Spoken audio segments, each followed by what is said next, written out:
So, brother, I want you to talk about her from your perspective for a moment, please. Thank you. That was an incredibly powerful morning. And I don't want anything I share about this story to come out sounding Professor Dr. Reverend Judith McDaniels is very clear. For those of you who may have known her, never be the hero of your own story, especially in a sermon. The bar was so low that anything I tell you that I did is not to be congratulatory. It's only to illustrate how low the bar was and is in many ways. And it is through grace and through the movement of the Holy Spirit and through some incredible opportunities at VTS for me that I was even open and aware, right? Because so much of what we have and so much of what we had and built on came from me believing what he said. Right? That was it. But just believe what he was telling me. And when I entered even briefly at invitation into that space,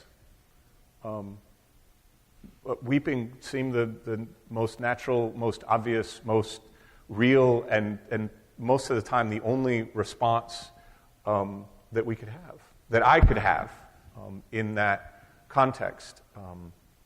And I tried to be clear. That was Midler year, and if Jabril had come first year, right, he may be giving this talk, but I would not be here, right, because I did all of the things that every book you read will tell you not to do, right?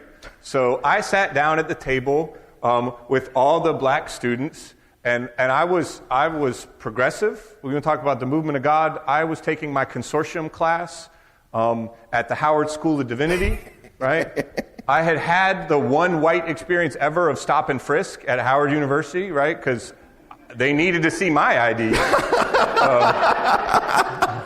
Well, like everybody else was walking in, but they had to check me.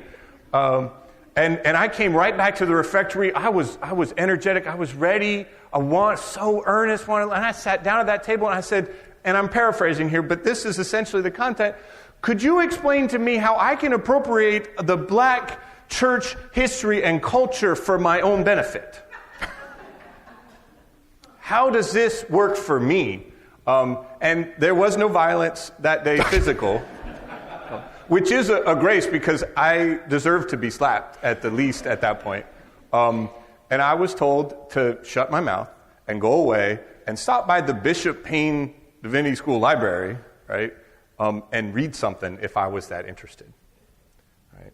And so through that reading and through God working on me, I had all of that work. Again, remember how low this bar is, so that a year later, I could believe the words that Jabril said to me.